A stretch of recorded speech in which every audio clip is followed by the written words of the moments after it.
Hello everyone, এটা আমার first mini blog. তো অনেক দিন থেকেই আমরা প্ল্যান করছিলাম যে ঘোষপাড়া মেলায় যাব। এবার যেহেতু প্রথম দিন খুব বৃষ্টি হচ্ছিল বলে আমরা যেতে পারিনি, তো আমরা সেকেন্ড দিন প্ল্যান করলাম যে যাব।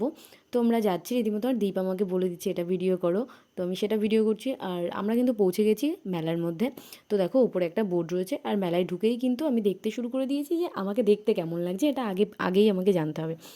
তো দেখো আমি দেখছি যে আমাকে কেমন লাগছে, আর ঢুকেই দেখছি এই দোকান, বাপরে কত কিছু দোকান। আহ, বাচ্চাদের খেলনার দোকান, জিলিপির দোকান।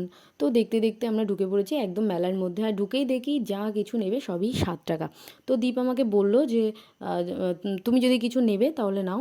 তো আমার যেহেতু খুব একটা কিছু দরকার ছিল না, তো টুকিটাকি যা কিছু দরকার ছিল নিলাম। ওই দেখো আবার আমি দেখতে শুরু করে দিয়েছি আমাকে।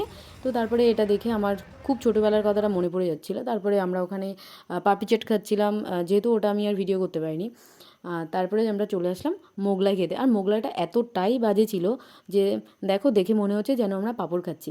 আর মোগলাইটা এতটাই বাজে ছিল যে মুখটা একটু মিষ্টি করতে হবে, যার জন্য আমরা আইসক্রিম খেতে চলে আসলাম। আর আইসক্রিমের এই ফ্লেভারটা কিন্তু দারুণ ছিল।